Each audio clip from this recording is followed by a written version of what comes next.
And I'm so excited you all are here today. It's been a beautiful day, and tomorrow's Valentine's Day, so I want to wish everyone a very happy Valentine's Day. First thing I want to do is call the meeting to order and ask for the roll call, please. Vice Mayor Nelson. Here. Councilmember Chance. Here. Councilmember Bradburn. Present. Councilmember Hackey. Here. Councilmember Grossman. Here. Councilmember Stricula. Here. Mayor Spaeth. Here. Okay, I'm going to ask everyone to stand. We'll have the posting of the colors with the City of Mason Police Color Guard, followed by the Pledge of Allegiance.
You may be seated.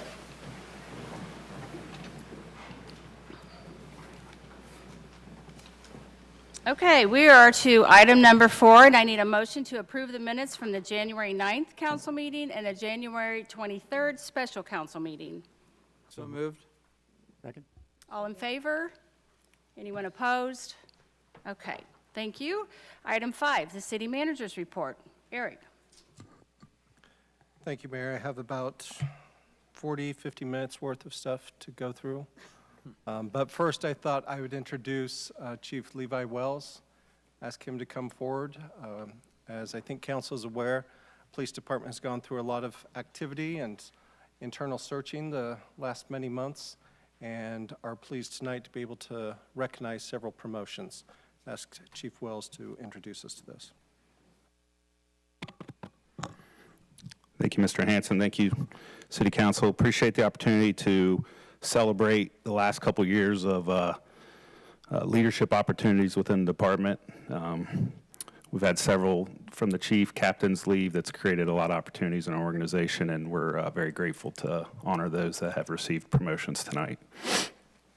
So I'm going to start with Sergeant Wallace. If you can come up here with Macy and your 2 girls.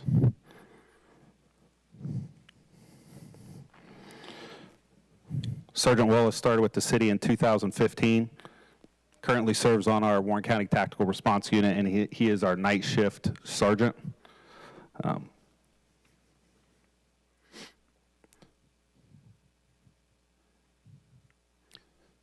So Macy, go ahead and put the chevrons on his collar.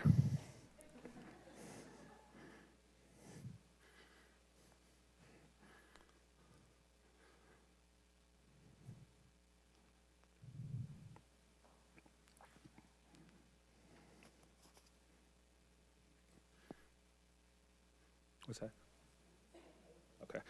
Eric, you want to wait over here to the side, and then Macy and the family can have a seat. Next up will be Scott Lyons, Sergeant Scott Lyons.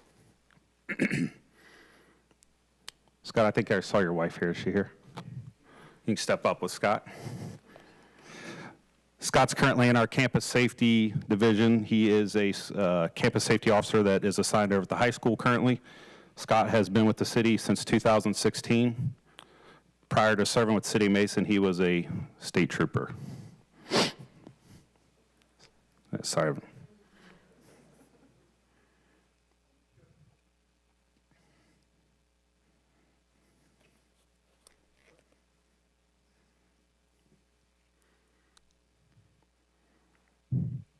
Sergeant Nathan Ketterer. Kara, if you and the 3 girls, I think, is your son here as well? Yes. You want to step up there with him? Nathan's been with the city since 2002. He currently serves as our DARE officer.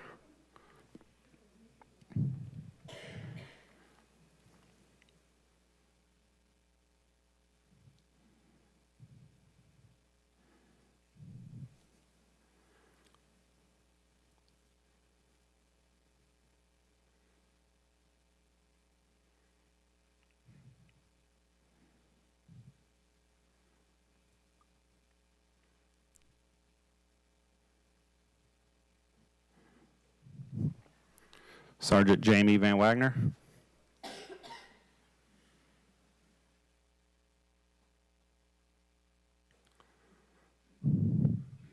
I think Kurt and Cooper, you can come on up.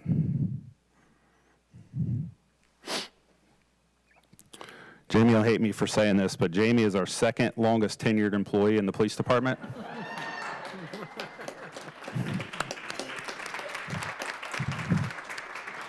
She has completed 25 years. Jamie also is in our campus division. She served many roles throughout the organization over the 25 years. Detective, was also a previous DARE officer, so look forward to keeping Jamie around as long as we can.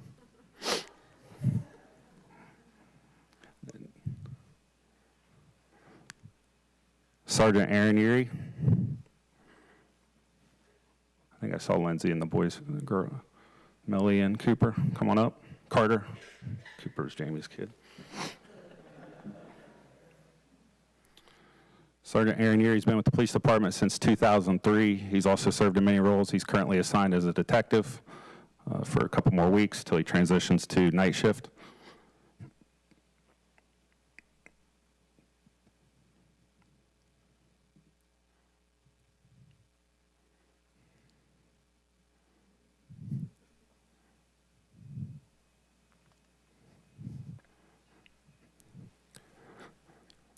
Lieutenant Brad Walker.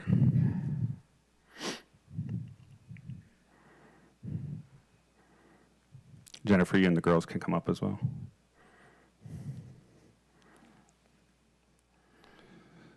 Lieutenant Walker's been with the police department since 2000. He's served in many roles, traffic supervisor. He's currently the team leader on the Warren County Tactical Response Team as a negotiator team leader.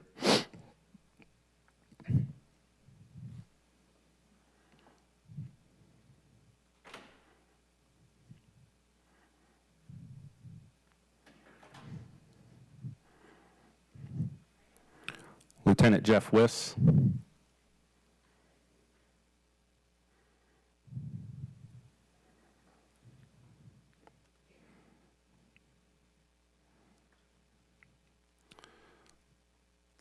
Lieutenant Wiss has been with the police department since 2008. He served in many roles as a detective, field training officer. He was also as a member of a task force with the FBI briefly.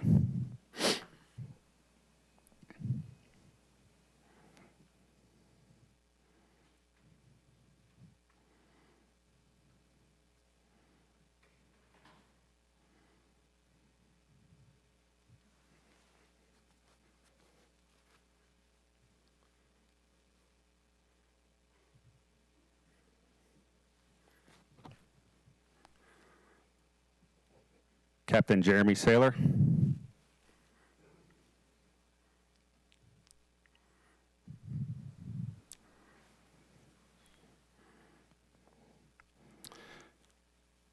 Captain Saylor's been with the police department since 1999. Served in many roles, detective, detective sergeant, campus lieutenant, and now captain.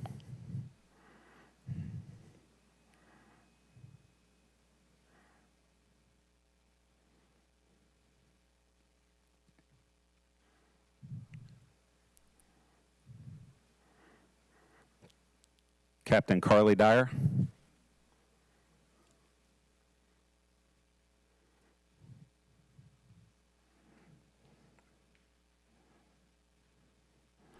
Captain Dyer's been with the police department since 2006.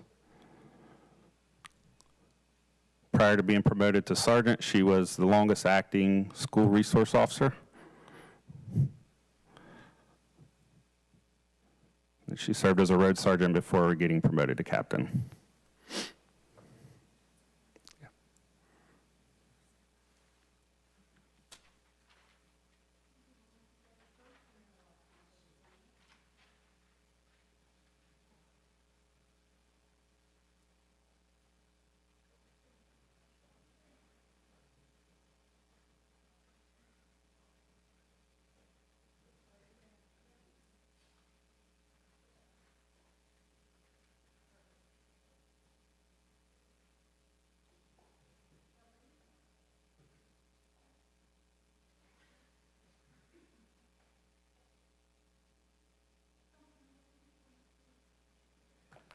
Jennifer, if I may, I just real quick here, because I know everyone's going to disperse right after the picture. I wanted to give council an opportunity if they wanted to say any comments. I know personally, I just can't say enough about how proud I am of our police officers, and I'm telling you, Chief Wells, already, you've got, 9 promotions already? Wow, and that is so awesome. And I just have to say, again, I've said this over and over, I know that you guys are out there, I should say gals too, girls and guys are out there protecting us 24/7, and I can tell you, I know that personally. Thank you from the bottom of my heart, all of you, and please send that message back to the police officers. I thank you for everything. Would any other council like to say anything before we go down for the picture? Yes, please, go ahead, Councilmember Grossman. Thank you. I think it'd be really neat to ask if, Mayor, if it's okay, if parents of officers could stand, because I see a lot of spouses and children. Are there parents here tonight too?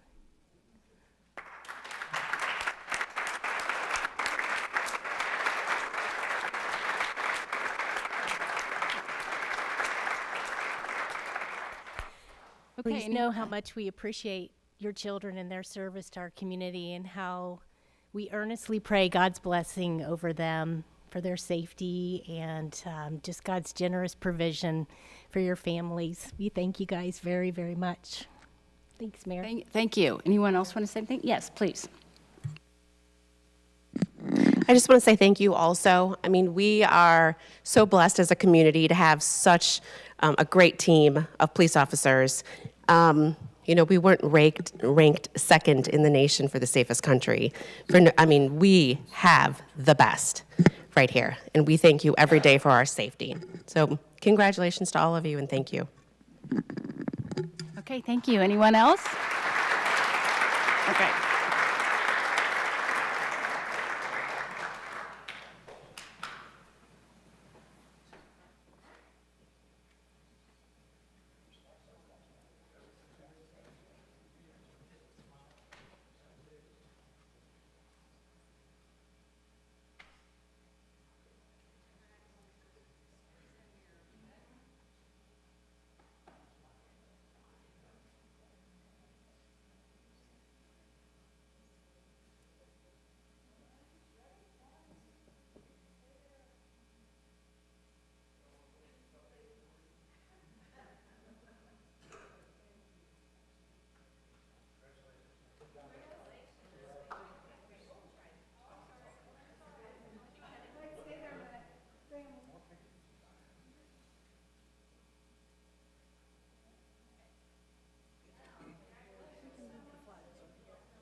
Okay, thank you all again. We're going to continue on with the city manager's report.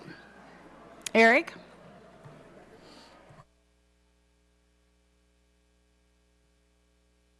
Sorry, Mayor. A couple of other items want to mention. I think the Vice Mayor referenced one of them. And fortunate timing here, now that they've left, I can thank the police department. I wouldn't do it to their face, but police officers don't like change, and there was an awful lot of change accomplished the last month or two. They have been very patient for many months as we did a thorough process looking throughout the department for leadership. This represents kind of the, I don't want to say the final move there, but the significant move in getting the police department arranged for the future. There are still changes, not so much to the command staff as much as operation shifts, and I think they're well positioned to move forward there. So in their absence, I'm going to thank them for their patience over the last several months and a little bit of an I told you so that we'd get to this point. I'm not sure they ever believed that. But it does come on the heels of moneygeek.com ranking the city of Mason as the second safest small city in the United States and the safest city, obviously, in the state of Ohio. That doesn't come by accident. It's actually many years of council leadership, very intentional in both how the police department, the fire department, as well as the quality of life in the city is arranged to deserve those type of accolades that we're starting to get maybe too accustomed to. Which, speaking of, in honor of the city's recent ranking as the 4th best place to live for families, the city is celebrating throughout this year. In the month of February, we are focused with corporate partners such as TriHealth in coming together to recognize Heart Health Month. I think we have a resolution on the agenda that Jennifer will speak to in more detail there. While I'm on a roll with recognitions, there is a group, a national group called the National League of Cities that is a representative group for cities throughout the United States to help represent interests specific to municipalities. And 80% of the National League of Cities memberships are cities with a population of 50,000 or under, such as the city of Mason. So they have what they call the Small Cities Council, which is the arm of the NLC to give voice and advocacy to communities such as Mason. And we were notified here last week that Vice Mayor Diana Nelson has been selected to serve as the vice chair of the National League of Cities Small Cities Council. So this is significant. I better.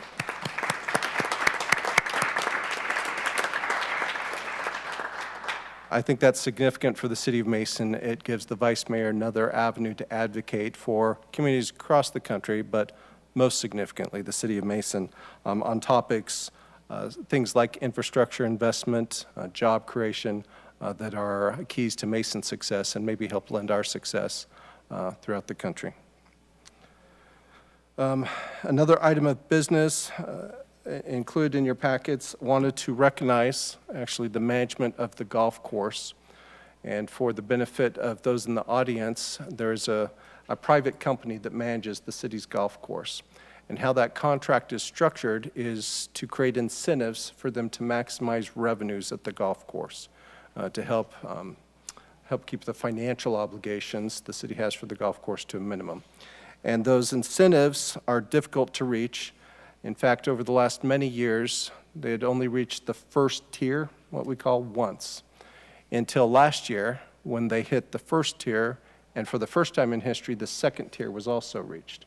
So that was kind of a historic year last year that we're quite pleased with. This year, I should say in 2022, they hit the first tier, and we thought hit the second tier until we realized they came 0.51%, or roughly $2,000 short. We were disappointed with that because, it's like missing the gold medal by 0.1, seconds on your time. But when we looked at some of the details, I think it's fair for the city to consider that they actually exceeded the second tier. When you consider they had a significant event in December of last year that would have generated revenues of almost $5,500, but the check came in January. Check came a couple days late. And then when you consider last spring, the city actually had to close the bar at the golf center in order to rebuild it because of some structural issues. and that took a couple of weeks, and our nearest estimate from our finance director is that probably meant about $6,000 in lost revenue. That wasn't from the management company. When you consider the 6,000, the 5,500, they probably exceeded the revenue target, the Tier 2 revenue target, by around $10,000. What I'm recommending to council and like to ask council to consider is to consider that late payment of $5,500 towards the revenue target and provide the Golf Center management that level 2 tier incentive payment for having met, if not technically, consideration for the late payment, met that level 2 target for the second year in a row. Further, as in recognition that they did miss that target, the motion would direct that 30% of that revenue target be devoted to operational priorities, specifically staffing at the golf course. If council's amenable, I could read the motion. So recommending a motion to allow for the golf course revenue earned in December but not paid until January to be included in the revenue calculation, and for RMS to receive the second tier of the variable management fee for reaching 85% of the revenue target, with direction that at least 30% of the additional funds be invested in operational priorities. It'd be I'll make that motion. Okay, is there a second? Okay, did anyone want to have any council discussion? Mayor, Yes, Yeah, just- Councilmember Hackey. question, the spirit of this, I'm 100% behind. My only reservation, if you could call it that, is because we work on a cash basis at the golf course, allowing that to come in. I think my preference would be to just consider the lost revenue. Otherwise, are we going to have to remove that money that was paid in January from this year's revenue on the cash basis? So I'm kind of curious how we should handle that, to be honest with you. The intent was if council passed that motion, the $5,500 would not be calculated towards 2023's revenue target. Okay. Okay, is there anyone else? Okay, I'm sorry, I'm sorry, did someone else want to say? Okay. I'll just ask for an all in favor. Yes. Okay, anyone opposed? Okay, thank you. Just maybe two more items, Mayor. Did want to thank residents, council members, and specifically veterans the last couple of weeks. Those folks that came and retrieved their original bricks from the Veterans Memorial, which is being remodeled. The remainder of those original bricks have now been sorted and organized at the Safety Service Center Annex on State Route 42. If anyone's interested in possibly retrieving their bricks that they didn't have a chance to. And just for the audience and those watching, all those original bricks the folks have claimed will be replaced when the memorial is rehabbed with the same lettering. There's no need for registration or no payment. That is part of the overall project. So the original bricks that have gone home to family or loved ones will be replaced with new bricks as the memorial is unveiled. So I wanted to thank folks for being patient and helping to gather those. And then finally, city offices will be closed next Monday, February 20th, in observance of President's Day. The community center, however, will be open with normal operating hours. That's all I have, Mayor. Okay, thank you, Eric. We are on to item number 7, which is the Mason Mile update from the MAID CDC. I think we have a representative coming to the podium. Please state your name and address, please.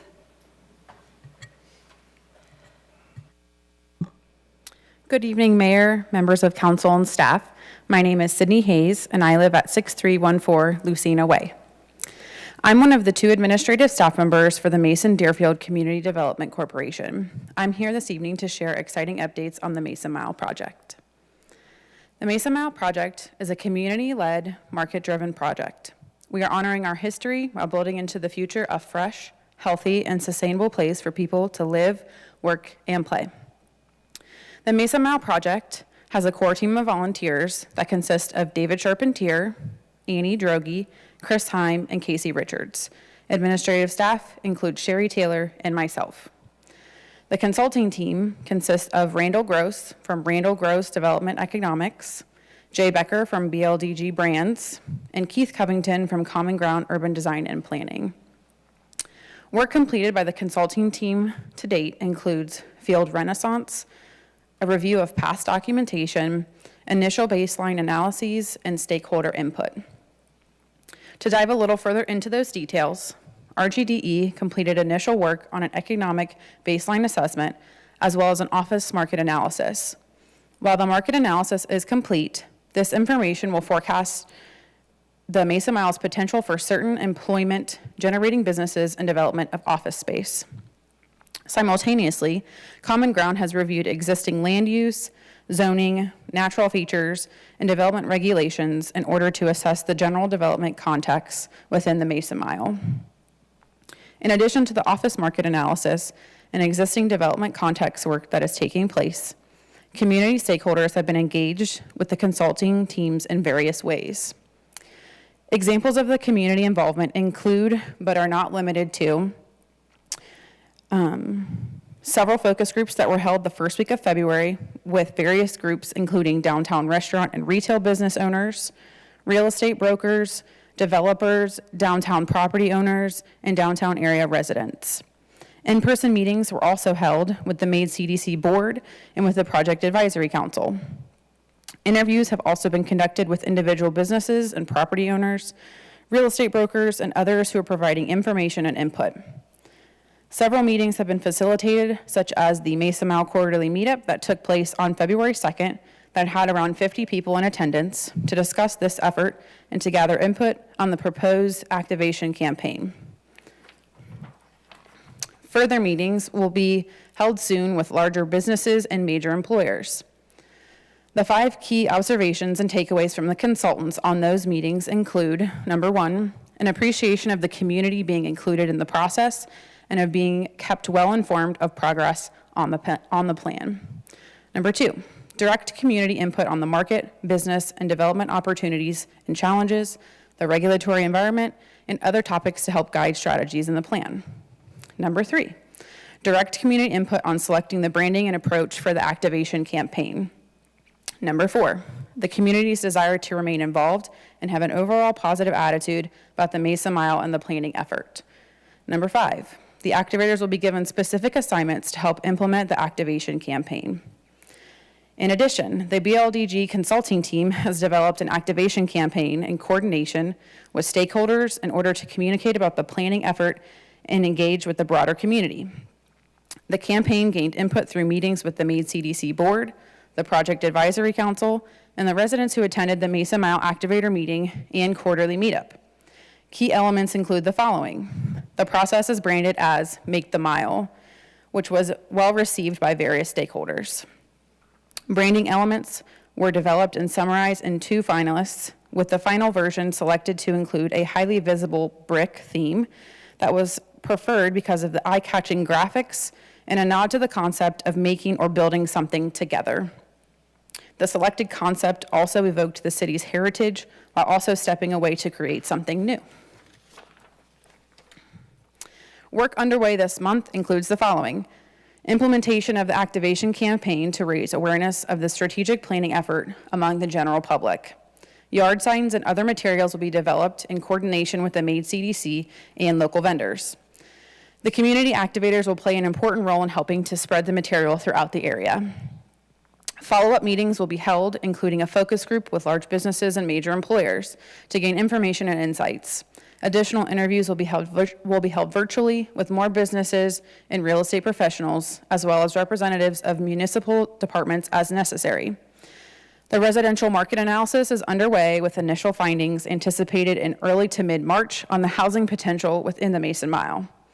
Overall branding and placemaking work will continue, building on the findings from the activation campaign, stakeholder input, and further output generated from the market analyses. Thank you to everyone that has been involved thus far, and thank you, Mason City Council, for partnering with us to make all of this happen. We are honored to build on all of the good work that's been done over the years and continue to move at the speed of trust. For those interested in more details on the project as they come available, please visit our website at maidcdc.org/Downtown Mesa Mile, join our Facebook group, attend a quarterly meetup, or get involved by becoming a project activator. Thank Thank you for your time. Okay, thank you very much for the update. We appreciate it. Okay, we're on to item number 8, which is recognition of visitors. I do want to remind everybody that tonight we have a public hearing on ordinance 2023-3. If you're actually here to speak to that, I will ask for you to wait until the public hearing. Otherwise, is there anyone who would like to come to the podium and have anything that they would like to say to council? Yes, please come forward to the podium and state your name and your address, please.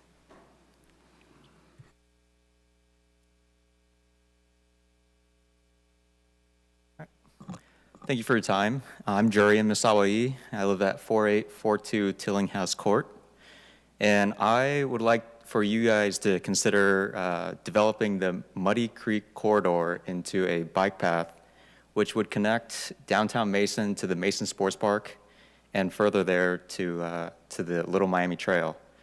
The reason for this is Little Miami Trail is connected to downtown Lebanon right now, but there's no direct bike path to downtown Mason.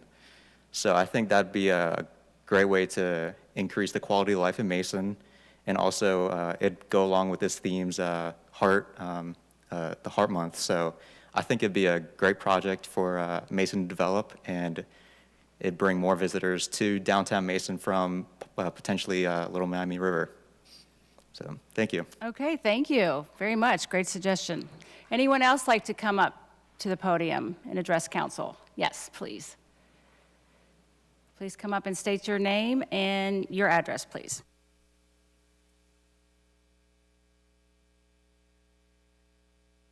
Sonia Milrod, 4270 Fontenay, Mason.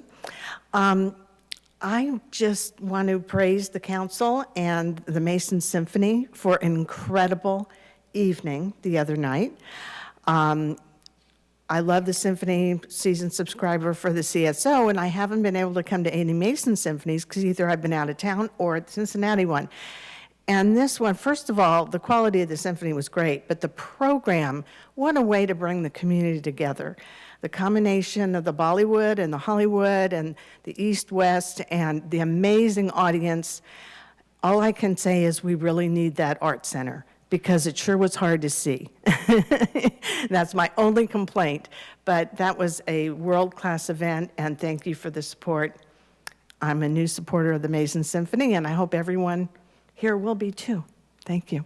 Okay, great, thank you. Anyone else like to come up, please? Okay, we will move on to item number 9, which is Resolution 2023-5. I need a motion to read by title only. So moved. Okay, all in favor? Anyone opposed? Okay, Jeff. Proclaiming February as Heart Health Literacy Month in Mason. And Jennifer, you have this one. Yes, Mayor, members of council, heart disease has long been a leading cause of death in the United States, claiming nearly 700,000 lives a year. Nearly half of all American adults have at least one major risk for cardiovascular disease. The threat of cardiovascular disease touches almost every single family in Mason. Throughout February, the City of Mason is celebrating Heart Health Literacy Month, along with the 60th Annual National Heart Month in partnership with the American Heart Association, TriHealth, and Mason corporate business community through education on the importance of heart health and living a healthy lifestyle, and by highlighting the many science advances from Mason-based cardiac inventors. Some of our local initiatives happening in Mason and gaining national attention include Mason's headquartered AtriCure, who is a leading innovator in surgical treatments and therapies for AFib and left atrial appendage management. They just announced that the first patient to be treated with their new device for the left atrial appendage exclusion for stroke prevention as part of a clinical trial. Mason's startup, Geneticist, will launch a new micro-trial in collaboration with Christ Hospital and utilizing their CardioFlux Imaging Institute here on this Mason Municipal campus as a location for heart imaging and cardiologist reviews. Later this month, Geneticist will also offer the Mason community the opportunity to participate in a cardiac imaging registry. So please stay tuned for more information on how to sign up for this. The city's partnership in wellness with TriHealth recently announced the city's partnership in wellness TriHealth recently announced a partnership with the Cleveland Clinic Heart, Vascular, and Thoracic Institute that will further elevate cardiovascular care in Mason. Resolution 2023-5 recognizes February's Heart Health Literacy Month in Mason and acknowledges the significance of education, advocacy, and research that is taking place here in Mason, helping grow Mason's commitment to building a culture of wellness for our community. With that, Resolution 2023-5 is recommended for adoption. Okay, thank you, Jennifer. I need a motion to suspend the rule and allow for adoption after the first reading, please. So moved. Second. Okay, all in favor? Yes. Anyone opposed? Okay, I need a motion to adopt. Second? Okay, any council discussion? Okay, I would just like to say this briefly. I think a lot of times, we do resolutions like this, and a lot of people don't pay a lot of attention to it, but I really think this is one of those that everybody should pay a lot of attention to. I personally have dealt with heart issues for the past 18 years, and I really think it's something that you have to take seriously. For those of you who saw Damar Hamlin on the field during the Bengals game, just drop like that and go into cardiac arrest. I mean, it can happen to anyone at any time. And I actually got permission to mention her name. A good friend of mine actually had a widowmaker heart attack on Saturday, and that is Amy Brewer, which most of you know of her. She has been a public servant in Warren County for probably, I know over 30 years, and you probably know her as the former mayor of Lebanon. Luckily, she survived that, but she's trying to get the message out. Don't deny or recognize the symptoms that you might be having, and it's better to go and get it checked out and make sure that it's nothing than to not get it checked out and it be something and it be tragic. So I just really think that everybody should make sure that they pay attention to their heart and take care of themselves. So with that said, I'm going to ask for a roll call, please. Councilmember Chance, Yes. Councilmember Bradburn, Yes. Councilmember Hackey, Yes. Councilmember Grossman, Yes. Councilmember Stricula, Yes. Mayor Spaeth, Yes. Vice Mayor Nelson. Yes. Okay, item 10, Resolution 2023-6. I need a motion to read by title only. Second. Okay, all in favor? Yes. Anyone opposed? Okay, Jeff? Endorsing Warren County Community Services, Inc. to receive federal designation as Warren County's Community Action Agency. Okay, Eric? Yes, Mayor, I'll keep this brief. This is one of those things that's actually a small technical thing for the city of Mason to do, but I think it represents a much larger story. I'll tell you the small technical thing, and I think we have a guest. They'll tell you the more significant story.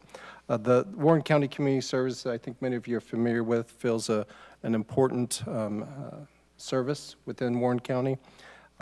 They are asking for, and the city's endorsement will be helpful to have them designated federally as a community action agency.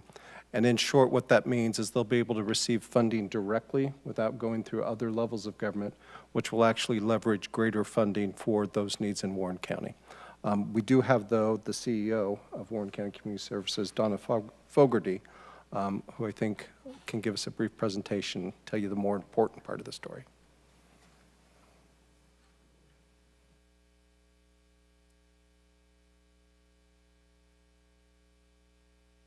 Good evening. Thank you for having me. I'm loving that this is all queued up. I had it with me. Yes, so I am Donna Fogarty, and I'm here from Warren County Community Services. And thank you for reading the resolution. And I'll just give you a little bit of background. When we met earlier in I guess it was last month, with Mayor Spaeth and City Manager Mr. Hanson, we talked a little bit about what we were asking from the city, and they requested that we come and actually talk about all the good things that we've been doing and those that we've served in Mason. So I'm going to go over that a little bit, try to keep it real brief, and then talk a little bit more about the history and why we're asking the city to endorse us in this effort.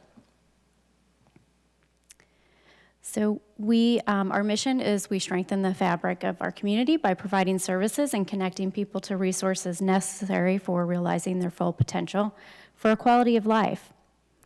And we do that through many means and services, and I'll go over those a little bit, but these are our locations located throughout the county. We really try to focus on helping families and children succeed, and we provide high-quality early childhood education. We also do some community growth work, which means we do workforce development. We work with business partners, education partners. We do student support one-on-one. We also do adult literacy and our early learning and reading with the Warren County Imagination Library. And then we also do, we have a meaningful volunteerism program during retirement. And this just goes over, a few more of the things that we do more in depth. I failed to mention our HEAP and energy assistance programs and our emergency supports. And then we do quite a bit of our portfolio of services is focused specifically on seniors. So that's a list of what we do for all of our seniors throughout the county. We also have 11 affordable housing sites. 10 of those are for seniors, and then one is for families. So in 2021, these are just some of the numbers that we served. In all, we served nearly 9,000 individuals with our variety of services. The large 340,000 number there is the number of meals that we delivered through Meals on Wheels. And then actually on mine, I'm going to go back real quick.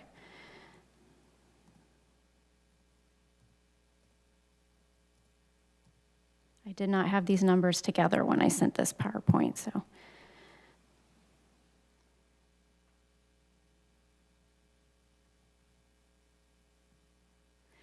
So in 2022, those that we served in Mason, I just wanted to go over that a little bit with you before I start on the history of our services and our organization. But for our retired volunteer senior program, we had 16 volunteer placements from Mason for our early learning centers. So in Head Start, we served 7 families. For our elderly services program, 207 seniors living here in Mason received care management.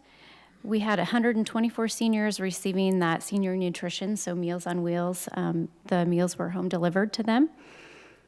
We do also have some congregate dining sites, and 25 seniors here in Mason took advantage of those dining sites.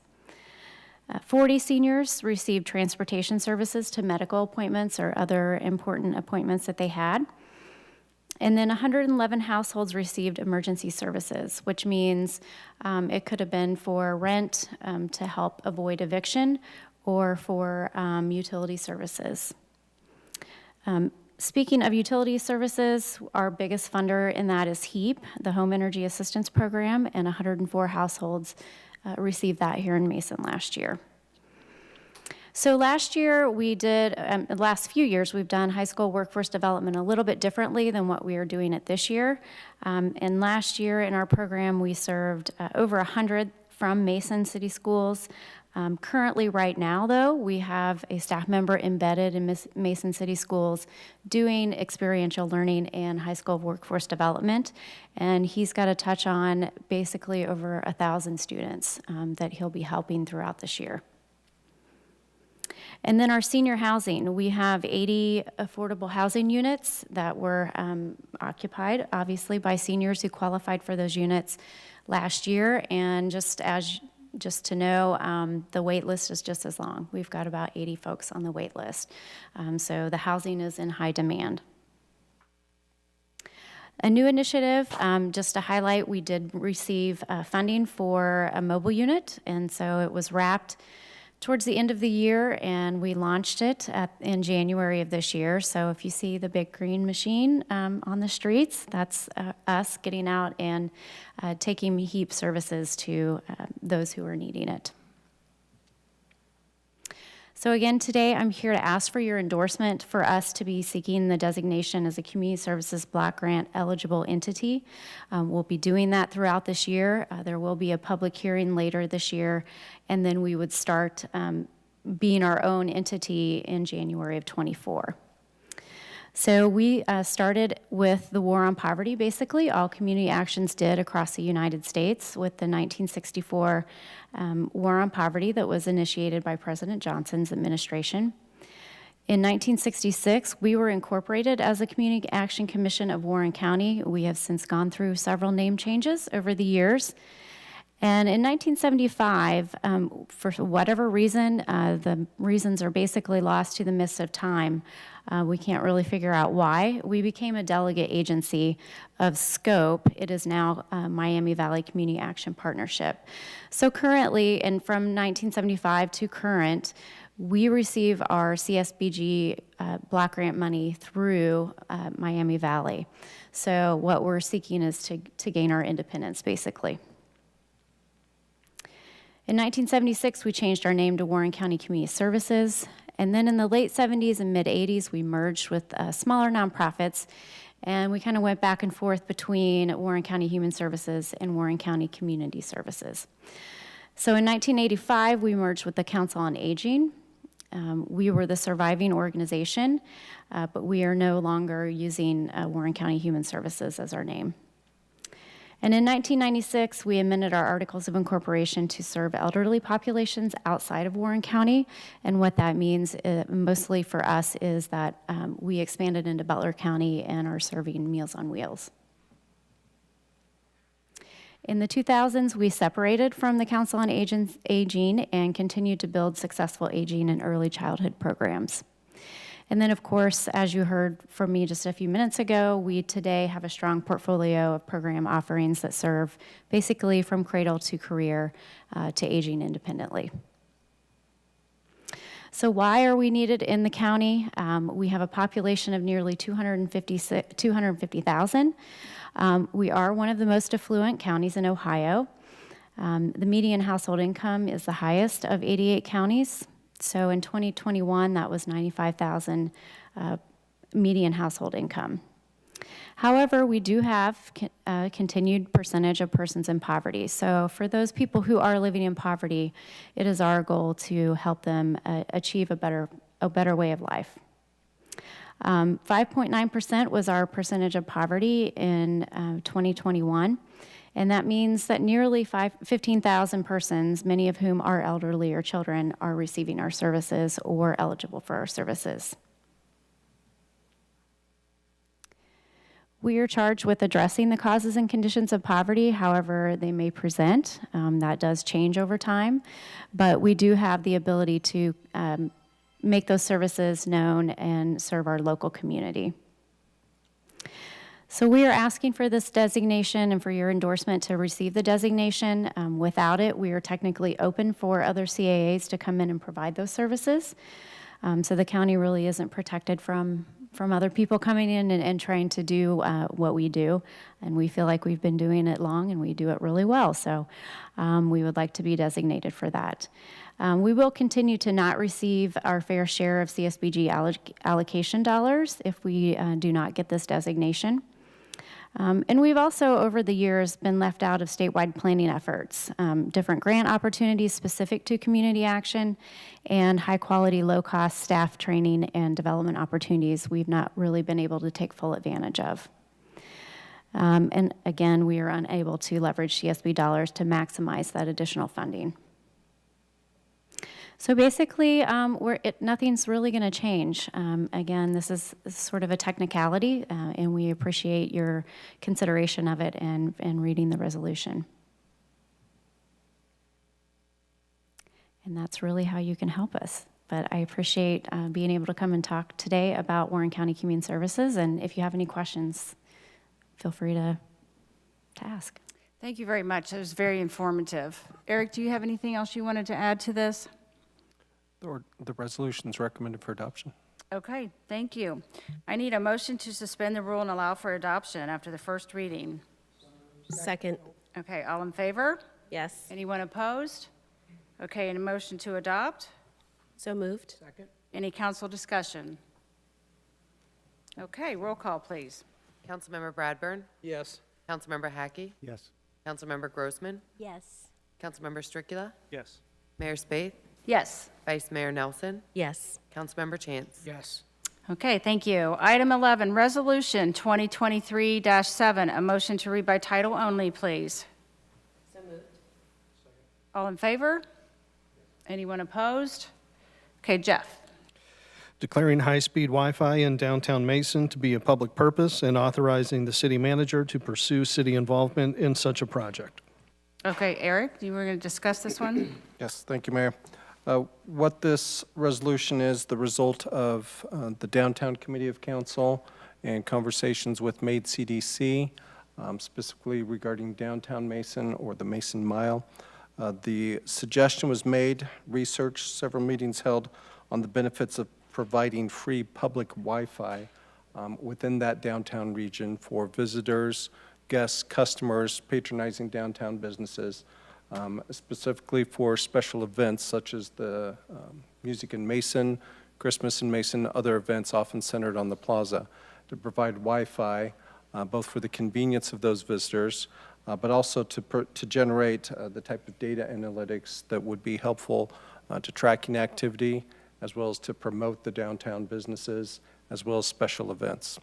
What came out of that and the purpose of this resolution is for council to declare that a public purpose. We do not have the agreements in place yet. Those would be worked on. Would anticipate at the March meeting having a presentation led by representatives of the MAID CDC to discuss more of the particulars of the project. But what's before you now is authorizing that type of effort as a public purpose to help initiate, one, the infrastructure component to provide the access points. This is a little bit of a foreign language to me, so Kurt's on my, checking my facts here. The access points that would be several centered on the plaza itself, but then extended, placed on different businesses to help generate the public Wi-Fi in the public areas. That would be the first level of effort, and then the anticipation is a 3-year agreement for the services, the actual Wi-Fi data connection, all of this through Alta Fiber.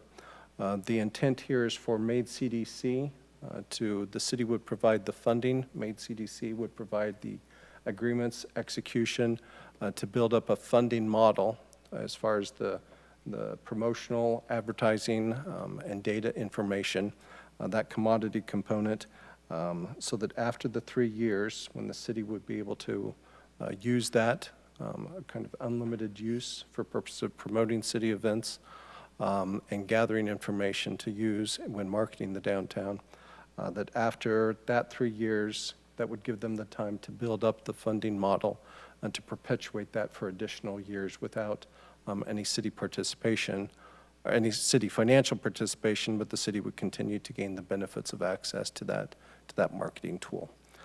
So what's before you with this resolution is declaring the public purpose of this project and directing staff to then pursue the agreements, both with Alta Fiber and the MAID CDC, to return those to council for final approval.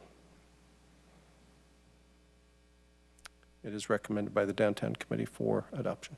Okay, thank you, Eric. I need a motion to suspend the rule and allow for adoption after the first reading. So moved. Second. Okay, all in favor? Yes. Anyone opposed? Mayor. Yes. I talked to the law director, although he didn't believe there's any conflict of interest. I'm just going to recuse myself from this resolution. Okay, I need a motion to adopt. Second. So moved. We're getting ready to vote. No, on the motion to.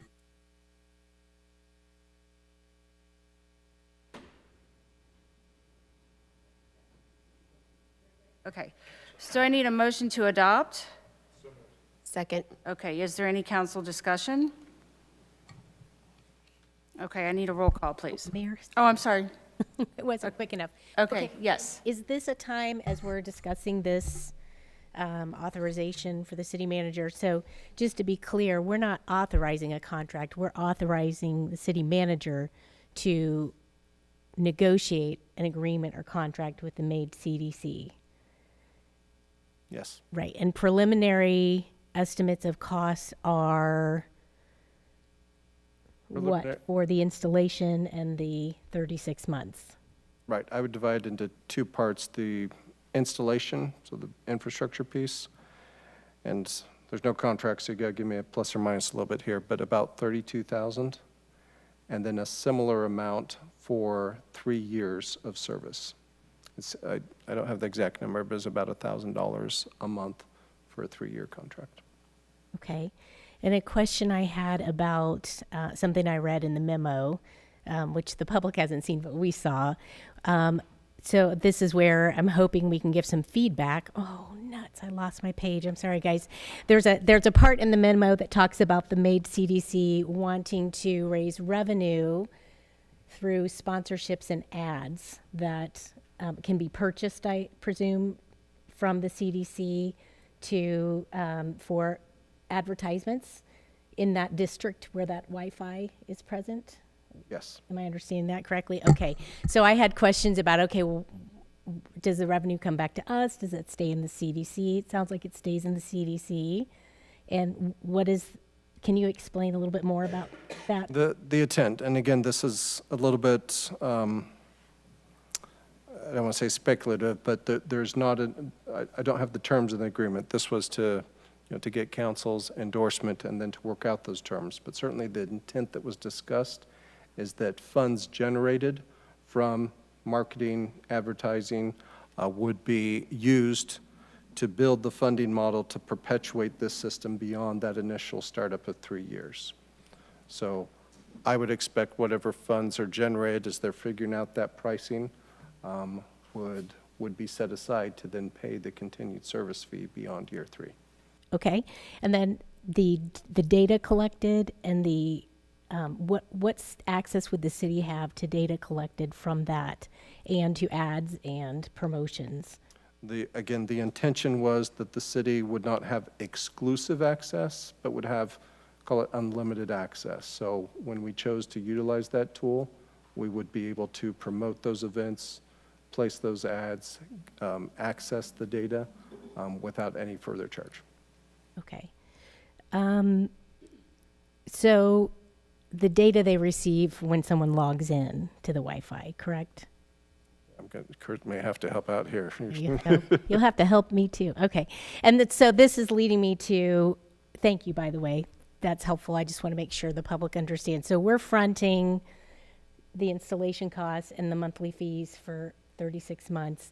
And in exchange for that, we get some data and access to ads, but not exclusive. It's shared access. Okay. And then the concern I have about selling advertisement and promotional opportunities with this is that when you negotiate the contract, how can it be negotiated so that there's fair access for everyone?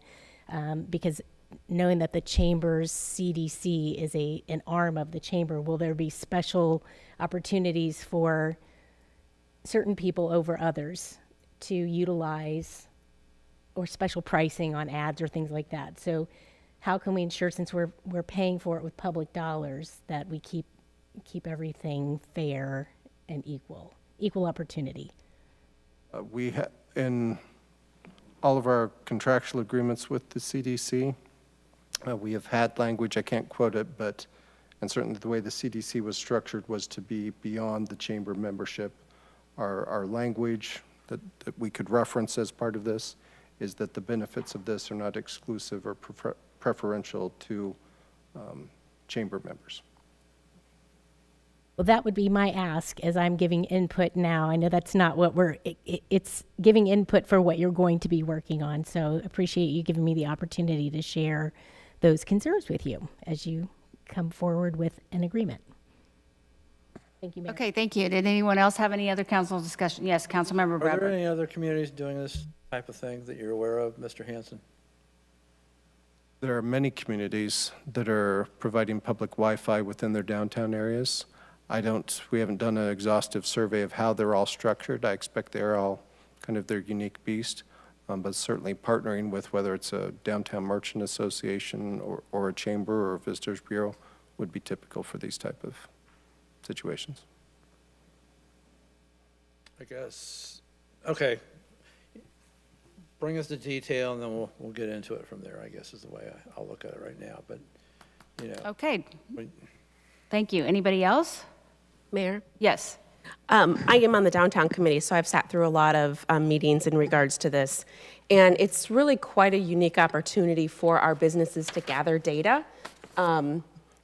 It will give them data that will, what days are the busiest down Main Street and what times. And it will also allow for the public to be able to get push notifications for coupons for different businesses within the community. It will also allow the City of Mason to promote their events and details of their events through this this app. Well, we don't know if it's going to be an app quite yet, but there are a lot of different smart cities. It's called the Smart City Tool. There are a lot of smart cities in the area that are using this, and I didn't write them all down, but I did write down Loveland is using it and Middletown is using it as well.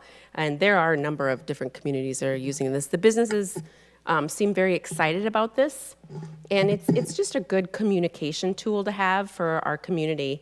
And we're kind of lucky that we have the CDC pairing with us, because we as a city really don't want to manage this because it takes a lot of time.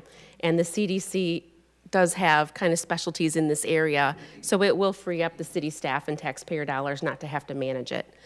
Plus, they're familiar and communicate with the businesses on a daily basis, where the city doesn't always do that. We're a governmental entity. So I am very much in support of this. Okay, thank you. Anyone else? Mayor. Yes. Thank you. Just a couple of add-ons, and again, sitting on the downtown committee and seeing this, while I think the Wi-Fi part is exciting, what I get excited about is that this is more of a foundation to push Mason into the future, give us opportunities into the future, and make us the city of the future, and what Mason looks like in 2040 and beyond. And so this is a great first step in that. So. Okay, thank you. Anyone else? Okay, let's have a roll call. Councilmember Hackey, Yes. Councilmember Grossman, Yes. Councilmember Stricula, Yes. Mayor Spade, Yes. Vice Mayor Nelson, Yes. Councilmember Chance, I'm recusing myself. Councilmember Bradburn. Yes. Okay, item 12, Resolution 2023-8. I need a motion to read by title only, please. Second? All in favor? Yes. Anyone opposed? Okay, Jeff? A resolution approving the petition for the addition of property to the I-75 Energy Special Improvement District, appointing the city manager or the city manager's designees to the board of the district, and declaring an emergency. Okay, Michelle, I believe you have this. Good evening, Mayor, Council. Thank you. It's especially nice to be up here while you celebrate literacy of heart health. And so I'd like to continue with PACE on a different topic. Resolution 2023-8 moves forward two things. One, it finalizes the last piece of the incentive that City Council authorized in September for CM Paula Company. CM Paula is a manufacturer that the incentive, community CRA tax abatement, along with PACE, will allow them to increase the footprint of their operation by 60% and invest about $4 million in expanding that operation along with job creation. The second thing this resolution does is it puts into place steps 2 of 4 needed to formalize the City of Mason PACE program. That's Property Assessed Clean Energy Program. So what is PACE? I want to walk you through the things that council needs to do to finish that adoption, but for the good of the public, PACE is Property Assessed Clean Energy. It's a program developed by the United States Department of Energy to incentivize and facilitate energy efficient improvements to existing buildings in new construction. The state of Ohio authorized this program in 2010. PACE improvements include projects targeted to energy efficiency, renewable energy, and resiliency. Energy efficient projects include lighting upgrades, new HVAC systems, building insulation, roof replacements, water conservation, renewable energy topics. Those include installing solar panels, microgrids, EV charging stations, and fire and stormwater resiliency. This program is currently in 38 states across the United States. Ohio has the second most active PACE program. There were over $2 billion invested to date in PACE across the country for over 2,000 projects. It's an interesting project that in the City of Mason's case would be applied to commercial development. So again, new construction as well as expanding projects like CM Paula. So back to where we've been and where we're going with this legislation. And City Council acted in September during the CM Paula project with the incentive to induce, a motion to induce this project to allow CM Paula to take advantage of it. That's step one. Step two is tonight. This resolution adds this property with CM Paula as well as the City of Mason to a necessary district called an ESID. That's an Energy Special Improvement District. That action can only be taken when we have a qualified project ready to go. So all the right pieces need to come together. CM Paula happens to be a very good example of a project that meets all the qualifications. They're installing about $1 million worth of energy efficient improvements, including solar panels. So this is a good alignment for us to move forward this program. The ESID board will be the third step. They will take action on their board to bring Mason into the ESID. Mason will be joining the I-75 ESID, which includes a number of other communities that we have partnered with before. So Liberty Township, Fairfield, and Monroe. There are a number of different ways that we can join a program like this, and through our study with the law director and the expert legal firm that does most of the PACE work in the state of Ohio, Bricker and Eckler, we've determined that joining an ESID and opting into a successful ESID with a track record rather than creating our own ESID is really likely to be the most efficient way to run the program. And then the fourth step is we'll come back to City Council with another resolution. That will be an assessment petition. So once the final analysis is done with CM Paula, all the numbers are fine-tuned, the lender has presented their terms, and the company has accepted those terms, we'll come back to you, and council will ask the county to put this assessment on the building tax record and allow them the property to pay off this assessment over up to 25 to 30 years.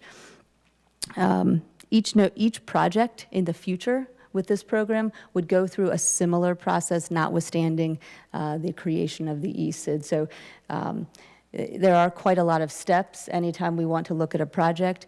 We're going to look at this, recommend looking at this first year to help develop good best practices and policies so that we can both serve the business community, look for opportunities to help them expand with some of these renewable investments, but also not create an additional burden by not knowing exactly what the target project that would be best for the program and best for the City of Mason administration. A couple of other things as we studied this program, a conservative approach to make sure that we're mitigating the city's risk, protecting the types of things when you do special assessments, protecting any risk. I lost my train of thought there. Well, that's what we'll get to at the end with the policy the policy creation. But I think the law director would agree that we've looked inside it out and think that this is a good recommendation. Another thing that I think is of interest to having a PACE program in place is that it's a way to help small business, manufacturing business. Also, I think with some of our foreign direct investment, net zero policies when they're looking at where to put their investments. These things are important when they can find ways to help them move forward what can be very costly investments. And we do have a few of those in the pipeline. But again, knowing this program since 2010, it's time consuming, and it's taken us this long to get one to come together. So hopefully with the introduction of this program, we'll see some others that will come online. So with that, do you have any questions? Okay, thank you, Michelle. I need a motion to suspend the rule and allow for adoption after the first reading. Moved. Second. Okay, all in favor?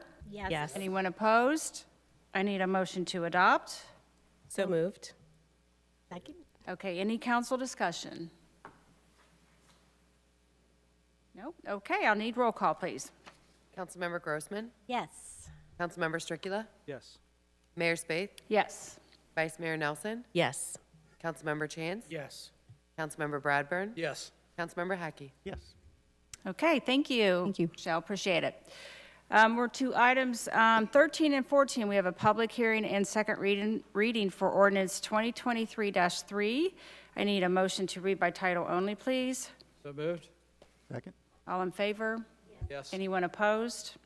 Okay, Jeff? Amending the zoning code and zoning map of the city of Mason, Ohio to provide for the rezoning of approximately 10.58 acres from R1 single-family residential to residential PUD, residential planned unit development, with approval of the concept planned unit development plan located on Western Row Road immediately east of the existing Mason Christian Village property, Mason Christian Village PUD. Okay, thank you. Kurt, are you getting this? Or Yeah, I'd okay. like to introduce Jody Bacon, our planner, Okay. to discuss this rezoning request. Thanks, Did I Kurt. not say Jordy? What? Jordy. Jordy. I'll respond to anything. So I think I've met everyone, but I'm good worried evening. about whether you have that up. Is it ready to? Yeah, it's up. Okay, yes. Good evening. My name is Jordy. I'm the city planner here. So yeah, the proposal this evening, this is a triangle parcel on Western Road. It's in between Christ Church of Mason and Mason Christian Village. Currently, the property is zoned R1 and owned by Christ Church. Mason Christian Village is proposing to purchase the property and expand their development. Mason Christian Village is a PUD, so they're proposing rezone it to a PUD to match the rest of the development. So they're doing 25 units. It'll be a combination of single-family buildings and duplex buildings. What you'll also notice here is that it does include an extension of Central Park Boulevard north to Western Row. So there will be access to the site off of Central Park Boulevard, and then it will connect into the rest of the PUD. It's a pretty straightforward project. I am available for any questions, and I know the applicant is also here. Okay, thank you. I'm going to open the public hearing at 8:15, and I'm going to ask if there's anyone that wanted to come forward to the podium to speak for or against this particular ordinance. Okay, I'm going to close the public hearing at 8:15. Very good. Okay, I need a motion to adopt. So moved. Okay, any second? Second. Okay, any council discussion? Okay, roll call, please. Councilmember Stricula? Yes. Mayor Spaeth? Yes. Vice Mayor Nelson? Yes. Councilmember Chance? Yes. Councilmember Bradburn? Yes. Councilmember Hackey? Yes. Councilmember Grossman? Yes. All right, thank you, Jordy. Thank you. I got your name right. Well done. Thank you, Jordy. Okay, item 15, ordinance 2023-12. I need a motion to read by title only, please. Moved? Second? Okay, all in favor? Yes. Anyone opposed? Okay, Jeff? Approval of the final plat for Ainsley subdivision. Kurt? Yes, thank you, Mayor and Council. This final plat is for, as Jeff said, the Ainsley subdivision. This is located off Mason Road, and I do have that. It's located off Mason Road, west of Sunset Ridge and east of Whispering Springs. It's currently zoned R3, and this plat has 19. She's tricking me here. Want me to get it?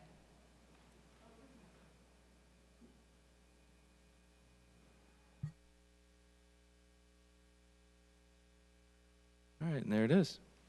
So it has 19 single-family lots and one open space lot. On the open space lot is the stormwater detention basin, and this plat is what dedicates the right-of-way, the utility easements for the subdivision, and it is consistent with the preliminary plat that was submitted. This plat was reviewed and approved by Planning Commission at the February 7th meeting, and ordinance 2023-12 is recommended for adoption. All right, thank you, Kurt. I need a motion to suspend the rule and allow for adoption after the first reading. So moved? Second. Okay, all in favor? Yes. Yes. Anyone opposed? Okay, I need a motion to adopt.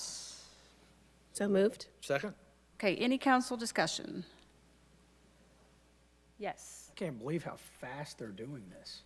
They're motivating. I mean, I'm building a house right now, and I'm looking at that, I'm going, goodness gracious. So it's pretty exciting. I think it's going to look great there, so. Okay, thank you. Anyone else? Okay, roll call, please. Mayor Spaeth, Yes. Vice Mayor Nelson, Yes. Councilmember Chance, Yes. Councilmember Bradburn, Yes. Councilmember Hackey, Yes. Councilmember Grossman, Yes. Councilmember Stricula. Yes. Okay, item 16 is ordinance 2023-13. This is a first reading. I need a motion to read by title only, please. So moved? Second? Okay, all in favor? Yes. Anyone opposed? Okay, Jeff? Amending the zoning code and zoning map of the City of Mason, Ohio to provide for the rezoning of approximately 137.419 acres from Warren County R1 Single Family Residential and Warren County I2 General Industrial Manufacturing to City of Mason R1 Single Family Residential and I1 Light Industrial located at Bunnell Road and US 42, former Castle Farm property. Okay, thank you, Jeff. Eric? Yeah, we'd like to ask for a public hearing to be held on March 13th. Okay, thank you very much. March 13th. Okay, item 17, ordinance 2023-14. I need a motion to read by title only, please. So moved. Second. Okay, all in favor? Anyone opposed?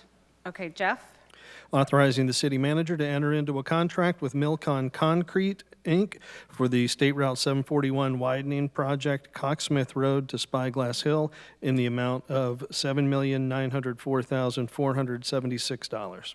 Okay, Kurt, I think you have this one. Yes, thank you, Mayor and Council. This project, as Jeff said, is it's on 741 between Coxsmith and Spyglass. It's what we commonly have referred to it over the past 4 years as the GAP project. This is the piece kind of in the middle of the northern part of 741 and then the realignment at 741 and Parkside. So this piece is really the last remaining piece on 741 from essentially the highway, I-71, to our corporation, North Corporation limits to improve. This will be, as the rest of it is, 2 lanes in each direction with turn lanes. We'll have the shared use path and sidewalk along with landscape medians and lighting. We got 6 bidders to bid on the project with Milcon Concrete. They're out of Troy to bid on the project. They're a new contractor for us, but they are ODOT pre-qualified which is a requirement of the grant funding that we have received for the project. And they came with good recommendations from the projects that they've done, and they're currently finishing up a similar sized project for the city of Middletown, and they also gave them a favorable recommendation. So with that, like I said, this is the last piece of over $28 million worth of investment, including this piece, into the 741 widening, the 741 corridor. And with that, ordinance 2023-14 is recommended for adoption. I'll answer any questions you have. All right, thank you, Kurt. I need a motion to suspend the rule and allow for adoption after the first reading. So moved. Second. Okay, all in favor? Yes. Anyone opposed? Okay, a motion to adopt. So moved? Okay, any council discussion? Yes, Councilmember Chance? Oh, sorry. Go ahead. Of that 7.9 million, I know we hear that that's a big number, but something that we do exceptionally well here with Kurt and his team, we go out and get grants. So I was just, enlighten us on how much of the grant is going to be paying. Yeah, for this grant had some dollars for right-of-way acquisition as well as construction. Fortunately for us, back in the early 80s when the corridor was established by ODOT, we had pretty wide right-of-way and only needed to use about $30,000 for the right-of-way acquisition. We were able to take that right-of-way funding, transfer it over to the construction phase, which gave us about $3.6 million total towards construction. So about half of the project is covered with federal funding in this case. Generally, we're able to do a little bit better. Fortunately for us, I guess, this part of 741 doesn't have a lot of accidents. It's kind of the straightaway portion of it, and And usually the more accidents and congestion that you have, the better the funding is. But 50% federal funding is still pretty good, so. Okay, thank you. Yes, Councilmember Bradburn. What was it, was there an engineer's estimate on this? I didn't see that in the. Yeah, it's at the bottom of the bidders, it was about 8.5. Oh, okay. I'm sorry, I yeah. see that there. Yep, so bids came in pretty well. We were concerned that they were going to be even higher, and so, yeah, we were pleased. Okay, anyone else? Yes, Councilmember Grossman.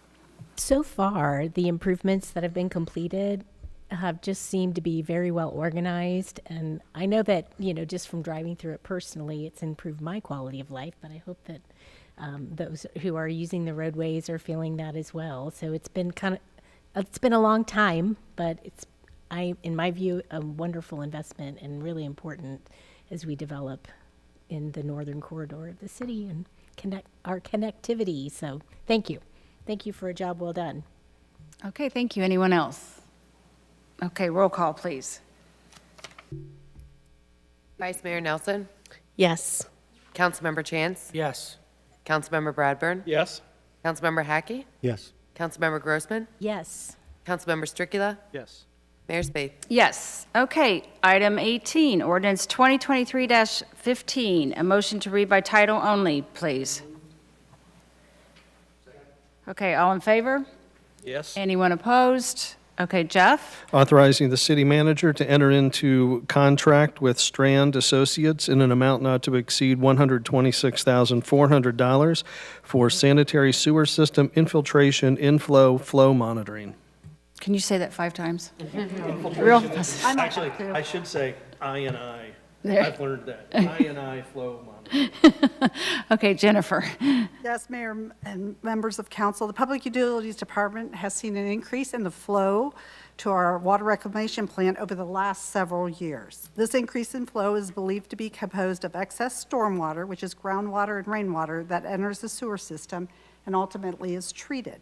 This excess, also known as stormwater, I&I, as Jeff referred to as well, unnecessarily raises treatment capacities at the water reclamation plant, which in addition unnecessarily reduces the capacity of the plant, increases the cost of energy, chemicals, and labor to treat that excess water. This past fall, the Public Utility Department began a proactive initiative to locate and reduce the I&I in our system. The city worked with FTCH Engineering as well as Strand Engineering, conducted a small I&I study on 2 areas of the city that were suspected to have an issue. The cost of that study was approximately $28,000. The study did reveal that the inverted siphon on US 42 across from Heritage Oak Park may have a significant issue or large inflow problem. Inverted siphons are used to carry sewage or stormwater under streams and roadways. The study found an almost 50% increase in the flow from one side of the Muddy Creek to the other, indicating that the siphon is taking on excess water. That's over 737,000 gallons per day, and that's on a dry weather day. That doesn't take into effect when it's raining outside. With this information, the Public Utilities staff began walking the system upstream of the siphon, evaluating the manholes that may be taking on water. 4 manholes located just north of the railroad tracks that are adjacent to Heritage Oak Park were observed taking on groundwater. Staff performed an immediate repair to raise the area around the manhole, and ultimately the manholes will be lined with a spray-on lining system. This small study for just $28,000 was able to uncover a significant impact on our operations and cost on one of the most critical services that the city does provide. Ordinance 2023-15 authorizes Strand Associates to continue their work for an additional 3 months. Approximately 17 flow meters will be installed in a very organized, systematic manner from the water reclamation plant, working backwards through the sewers, narrowing the geographic area while identifying potential inflow and infiltration issues. $250,000 was included in 2023 budget for this maintenance work. Staff does not anticipate that we'll find a significant issue of this magnitude, but rather multiple smaller issues that together impact the total I&I to the plant. This ongoing maintenance work contributes to Mason's economic development, recruitment, and retention efforts while eliminating the need for expansion to the plant and serves as a cost savings for utility users. With that, ordinance 2023-15 is recommended for adoption. I'm happy to answer any questions. All right, thank you, Jennifer. I need a motion to suspend the rule and allow for adoption after the first reading. So moved. Second. Okay, all in favor? Yes. Anyone opposed? Okay, motion to adopt. So moved. Any council discussion? Okay, roll call, please. Councilmember Chance? Yes. Councilmember Bradburn? Yes. Councilmember Hackey? Yes. Councilmember Grossman? Yes. Councilmember Stricula? Yes. Mayor Spade? Yes. Vice Mayor Nelson? Yes. Okay, item 19, ordinance 2023-16. I need a motion to read by title only, please. So moved. Second. Okay, all in favor? Yes. Anyone opposed? Jeff? Authorizing the city manager to enter into a contract with Horton Emergency Vehicles for the purchase of one Horton ambulance and declaring an emergency. Okay, Jennifer? Mayor, members of council, if you don't mind, I'd like to cover ordinance 2023-16 through 2023-23. It's all related to equipment and purchasing additional equipment for the city's fleet. And historically, at this time, within the first 2-3 months of a year, we bring equipment or fleet to council for their approval, hoping that we'll get that fleet in for that year. And unfortunately, what we're seeing and what we've been talking about for probably the last year, maybe two, is our difficulty in acquiring equipment due to just the inflation that we're seeing out there, as well as the supply chain demands that remain out there and likely will continue to remain out there. I want to start off with first ordinance 2023-16, and that's for the purchase of one Horton ambulance and declaring an emergency. The service life of an ambulance is approximately 10 to 12 years. When new ambulances are placed in service, the vehicle that we are replacing is transitioned into a reserve status. This new ambulance would replace a 2012 Braun Ford F450 that has actually been in reserve status since 2018. The city does maintain 5 total ambulances. 3 are for frontline service and 2 are for reserve. This replacement was scheduled for 2024. As staff were looking into it, they recognized, like I indicated, the supply chain issues, and the lead time on a typical ambulance is 9 months, and they were being informed by our vendors that it could be up to 2 years to get this ambulance. So the fire department, as well as the service department, began working cooperatively, reviewing options for this ambulance. The Horton ambulance does allow for continued standardization of equipment while including significant changes and improvements for service delivery. That include better patient privacy and comfort, improved storage, and the separation of fire equipment from medical equipment, along with the additional space for changes to the equipment that is now being carried on the ambulance. The purchase price is $387,800 for a 2024 model chassis, as the 2023 model chassis are no longer available. Again, an emergency clause has been added to secure a place in line just to order the ambulance at the earliest possible date and avoid the risk that the 2024 model that is available right now isn't already taken by other jurisdictions. The 2023 budget did include $375,000 for this purchase. If ordered this month, again, I'll reemphasize, this vehicle is not expected to arrive until early 2025. The Safety Committee did review this purchase and is recommending moving forward with it. Ordinance 2023-17, I'm going to run through the next very quickly. If you don't mind, come right through here.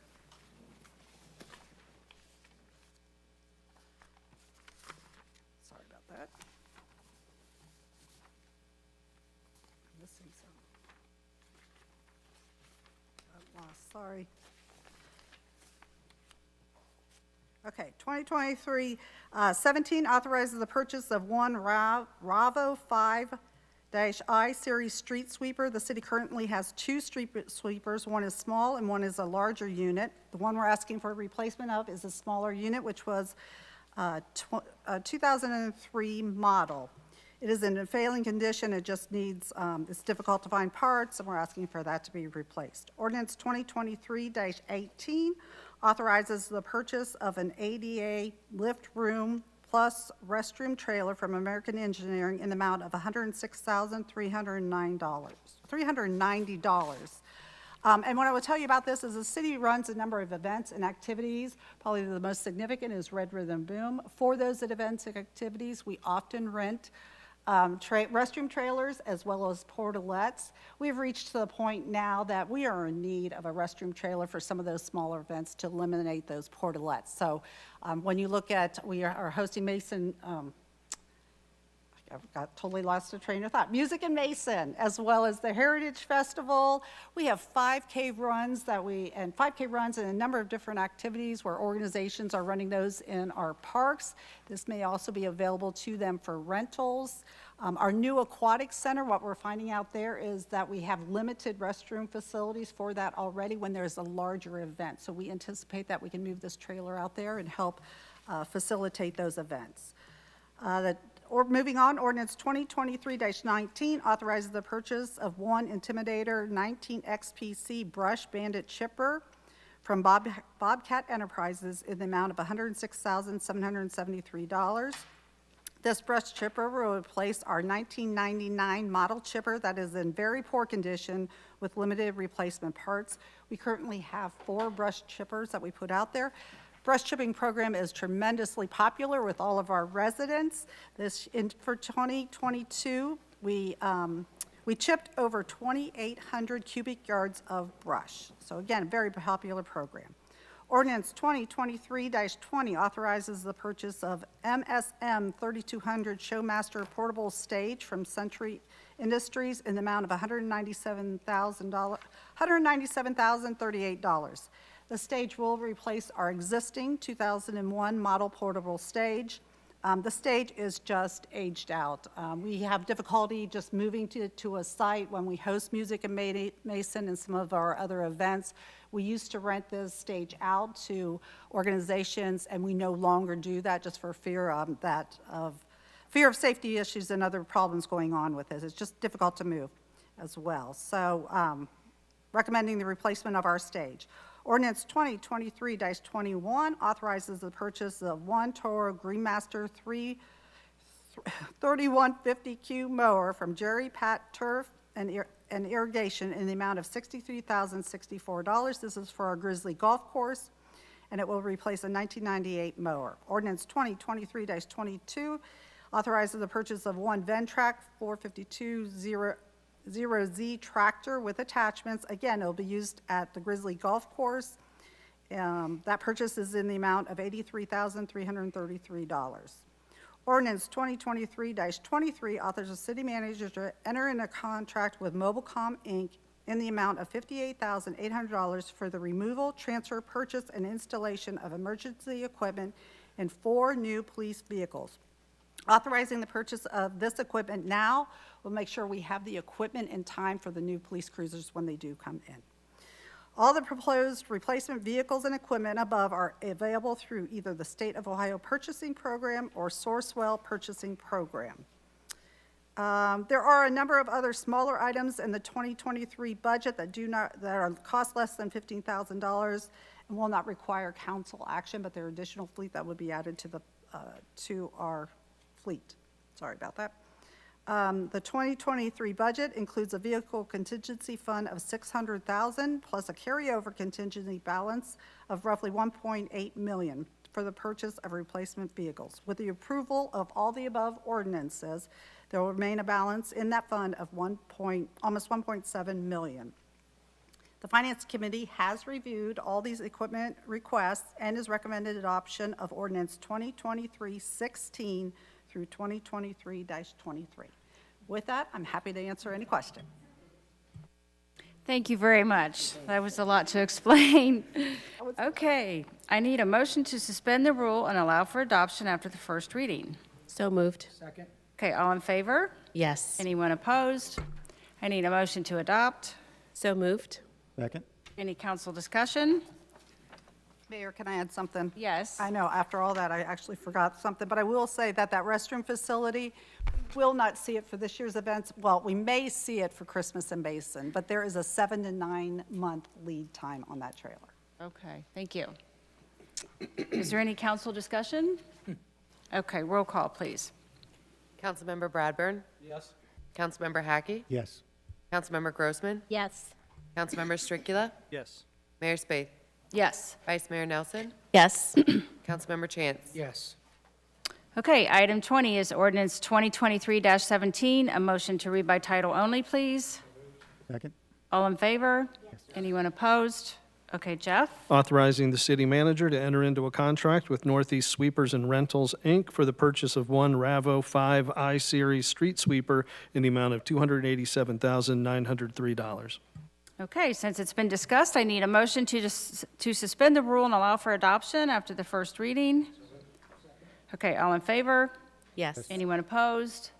A motion to adopt. Second? Any council discussion? Okay, roll call. Councilmember Hackey? Yes. Councilmember Grossman? Yes. Councilmember Stricula? Yes. Mayor Spath? Yes. Vice Mayor Nelson? Yes. Councilmember Chance? Yes. Councilmember Bradburn? Yes.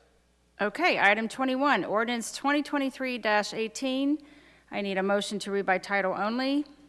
So moved? All in favor? Yes. Anyone opposed?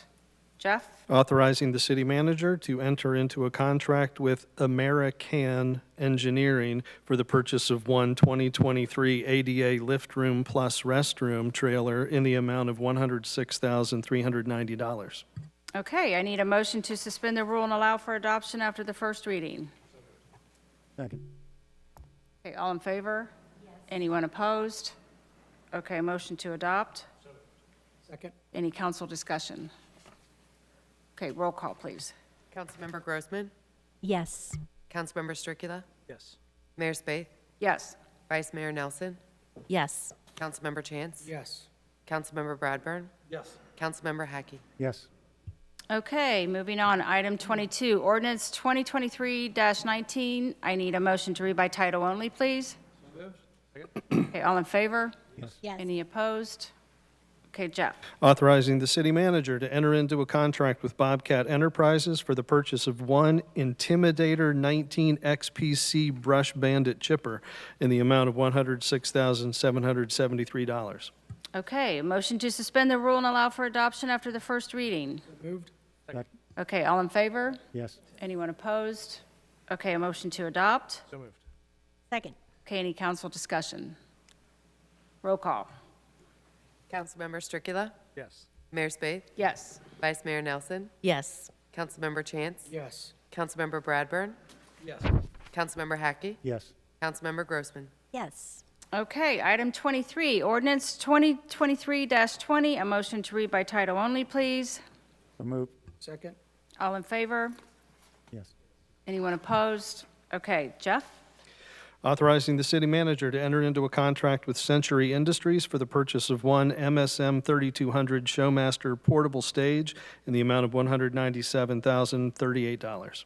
Okay, I need a motion to suspend the rule and allow for adoption after the first reading. Second? Okay, all in favor? Yes. Yes. Anyone opposed? I need a motion to adopt. So moved. Okay, any council discussion? Okay, roll call, please. Mayor Spath? Yes. Vice Mayor Nelson? Yes. Councilmember Chance? Yes. Councilmember Bradburn? Yes. Councilmember Hackey? Yes. Councilmember Grossman? Yes. Councilmember Stricula? Yes. Okay, item 24, ordinance 2023-21, motion to read by title only. Second. All in favor? Anyone opposed? Okay, Jeff? Authorizing the city manager to enter into a contract with Jerry Pate Turf and Irrigation for the purchase of one Toro Greenmaster 3150Q mower in the amount of $63,064. Okay, I need a motion to suspend the rule and allow for adoption after the first reading. Second? Okay, all in favor? Yes. Anyone opposed? Okay, a motion to adopt. So moved. Any council discussion? Okay, roll call. Vice Mayor Nelson? Yes. Councilmember Chance? Yes. Councilmember Bradburn? Yes. Councilmember Hackey? Yes. Councilmember Grossman? Yes. Councilmember Stricula? Yes. Mayor Spath? Yes. Item 25, ordinance 2023-22, a motion to read by title only. So moved? Second? Okay, all in favor? Yes. Anyone opposed?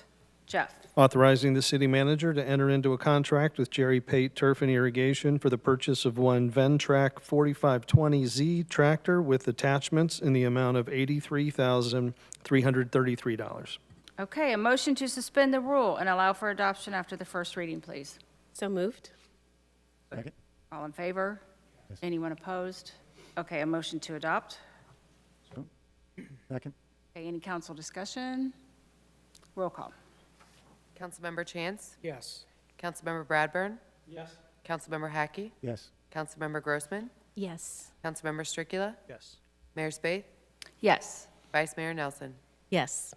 Okay, and this is the last one in that group. Item number 26, ordinance 2023-23, motion to read by title only. Okay, all in favor? Yes. Anyone opposed?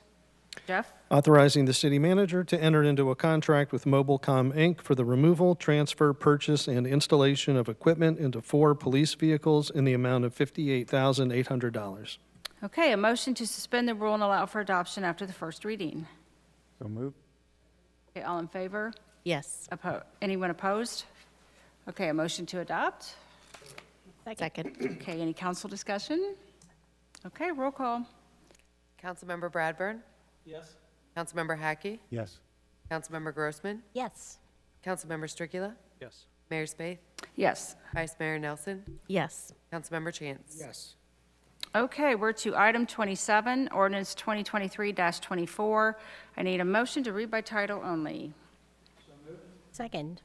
Okay, all in favor? Yes. Anyone opposed? Jeff? Authorizing the city manager to enter into a contract with MedAccount Management, Inc. for the purpose of EMS billing services. Okay, Eric, I think you have this one. Yes. They left me with the really exciting ones. This ordinance, council has passed this periodically. Our EMS services rely on billing in order to access insurance payments that otherwise would go unclaimed. We use and have had great experience using MedAccount Management. Specifically, they have put in place the programs to meet Medicare qualifications so that we can access Medicare payments for transporting patients that have insurance or Medicare. This was reviewed by the Safety Committee with those modifications. Would like to continue that contract with Medicare Management for the next 5 years. It is recommended for adoption. All right, thank you, Eric. I need a motion to suspend the rule and allow for adoption after the first reading. So moved. Second. Okay, all in favor? Yes. Anyone opposed? A motion to adopt. So moved. Second. Any council discussion? Okay, roll call, please. Councilmember Hackey? Yes. Councilmember Grossman? Yes. Councilmember Stricula? Yes. Mayor Spath? Yes. Vice Mayor Nelson? Yes. Councilmember Chance? Yes. Councilmember Bradburn? Yes. Okay, item 28, ordinance 2023-25, a motion to read by title only. So moved. Second. All in favor? Yes. Anyone opposed? Okay, Jeff? Authorizing a 10-year commitment for the contribution of $100,000 annually to the Warren County Drug Task Force. Okay, Eric? Thank you, Mayor. As council is aware, the city has been a supporter of the Warren County Drug Force since it began. Has contributed financially as well as enjoyed the benefits of that support and the resources they provide to our own police department. Excuse me. For the last several years, the city has contributed $100,000 a year in funding to the Drug Task Force, and specifically to preserve the task force drug diversion program. What that program is, it investigates prescription drug crimes because those are often the gateway to opioid abuse. And so council has felt it important to make sure that that program, serving both pharmacies as well as other institutions within the city of Mason, was maintained. So the $100,000 that we provide is dedicated towards continuing that program remain in place. This program, as council is aware, is used by the county to leverage additional federal and state dollars. Our support allows the Drug Task Force to access additional dollars. What's before you is an ordinance to continue that contribution and to include that for the next 10 years, renewal annually for up to 10 years of $100,000 to the Drug Task Force for maintaining the drug diversion program. Safety Committee has reviewed this and recommends continued support. Okay, thank you. I need a motion to suspend the rule and allow for adoption after the first reading. So moved. Is there a second? Okay, all in favor? Yes. Anyone opposed? I need a motion to adopt. Moved. Second. Any council discussion? Okay, roll call, please. Councilmember Grossman? Yes. Councilmember Stricula? Yes. Mayor Spaeth? Yes. Vice Mayor Nelson? Yes. Councilmember Chance? Yes. Councilmember Bradburn? Yes. Councilmember Hackey? Yes. Okay, item 29, ordinance 2023-26. I need a motion to read by title only. All in favor? Anyone opposed? Okay, Jeff? Amending Chapter 335 of the codified ordinances of the City of Mason, Ohio regarding failure to report an accident. Okay, Eric? You thought the last one was exciting. This one gets even better. In fact, it's so exciting, Jeff may have to handle it. In general, the city's code, especially with things like traffic, largely mirrors state code, which allows prosecutors, like in the city of Mason, to prosecute under the city code in municipal court so that the fines stayed locally versus under the state code. The state prosecutor identified one small anomaly in the city code where it does not mirror the state code. That has to do with infractions related to failing to stop after an accident. And then the companion piece, which is failing to report an accident. The prosecutors indicated that it'd be helpful to add the minor misdemeanor of failing to report an accident to maintain consistency with the state code, as well as ease of prosecuting within municipal court. It is recommended for adoption to add that second element to the city code. Okay, thank you, Eric. I need a motion to suspend the rule and allow for adoption after the first reading. So moved. Okay, all in favor? Yes. Anyone opposed?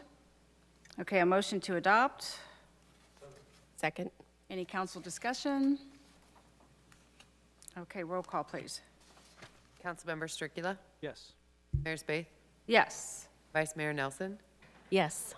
Councilmember Chance? Yes. Councilmember Bradburn? Yes. Councilmember Hackey? Yes. Councilmember Grossman? Yes. Okay, item 30, ordinance 2023-27. A motion to read by title only, please. All in favor? Yes. Anyone opposed? Jeff?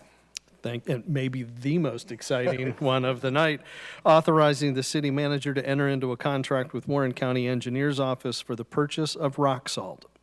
Okay, Eric? I could try and make this exciting, but I won't.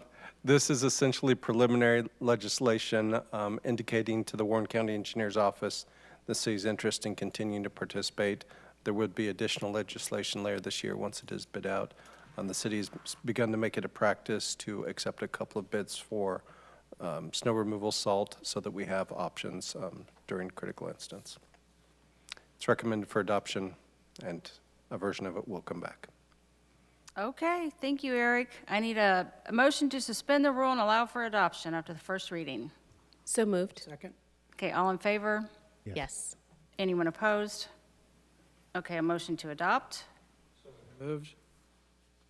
Okay, any council discussion? Eric? Yes. Kind of hard to think about this with the nice weather we have right now. I know, exactly. Other than that, nothing else. Okay, thank you. Anyone else? Okay, roll call. Mayor Spaeth? Yes. Vice Mayor Nelson? Yes. Councilmember Chance? Yes. Councilmember Bradburn? Yes. Councilmember Hackey? Yes.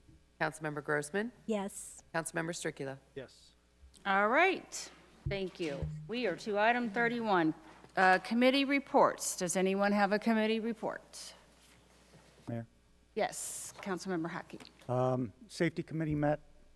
Not a lot to report there because just about everything we discussed has shown up on our agenda tonight as an item, but got a lot of really good work done in the committee. Talked about the police organization, and that's one of the things that is really impressive about seeing Chief Wells come in. He hit the ground running. He's been doing a lot of hard work and getting ready for all the promotions and making sure that we've got people in the right spots on our police force. So very impressed with his efforts so far. And then Chief Brummagem talking about more of the strategic plan and a lot of the work that's being done to make sure that we are set up to protect our residents and be ready for the future. So a lot of good work, and I just want to thank Safety Committee and staff and everybody else for all the hard work and getting 3 pages worth of almost probably a third of that being Safety Committee stuff. So thank you. All right, thank you. Anyone else? Yes. Thank you, Mayor and members of council. I have a quick update on what's going on with the Parks and Recreation Board. The focus of 2023 is accessibility and inclusivity. And the committee, or the park board, talked at length about the new restroom trailer that is now in the works that we've approved. So I'm glad. Thank you, council, for your support on that. And we have members of our park board that were able to give a lot of specific input on how to ensure it's fully accessible. Our very own Dan Chambers is not with us tonight. It's great to see Lisa here as our clerk. Dan must be resting because he's been very busy planning music in Mason. And he's got most of the bands booked, and the schedule will be announced soon, and that is something wonderful to look forward to, especially coming off an ordinance about rock salt. The community center program registration starts this Friday for the new season of programs, and that's always really important. I've looked at the Centerpoint magazine. There are a lot of exciting opportunities coming up. The Mason Municipal Aquatic Center continues to be very busy, hosting local and regional swim meets, and including a couple of meets coming up in March. And so I have a favor to ask of staff, if you wouldn't mind reminding us about the big regional swim meets. I think there's one March 3rd through 5th and 10 through 12. If you wouldn't mind sending out an email just to remind council so we can just stop by and see what's going on, so you guys can see all of that in full swing when it's fully in use. We did something really, really fun at our last meeting. We recognized 4 athletes from the Manta Rays Champions program. And this is something that is new to me. It's new to Mason, actually. It's a partnership with Warren County, MRDD. And this is a swim team for some of our most special swimmers in our community. So we recognized 14 athletes with special needs. They came up and were introduced, and Coach Trish and Coach Debbie talked about what their events are and what they bring to the team. And I just thought it'd be worth noting to council, even though we missed their season, it was from September through February, we're going to have to catch it next year. You cannot miss these kids. They're so neat. There will be a state swim meet in March, and I don't think any of our kids are going, but it is actually done in conjunction with the Special Olympics, which is very cool. The program for the Manta Rays Champions includes weekly practices and enrichment activities that are related to swimming, and they have some meets with real events and competitions, and they get medals and things like that, which is very neat. They're very proud of that.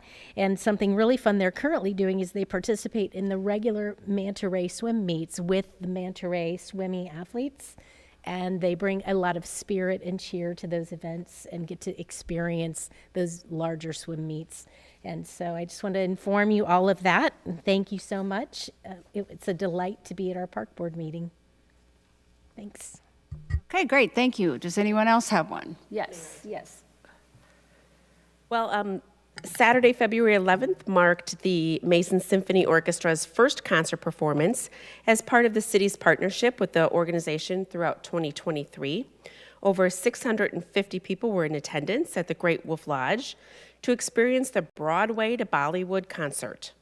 The orchestra performed an eclectic mix of international cultures, ranging from Broadway classics such as Andrew Lloyd Webber to popular Bollywood masterpieces.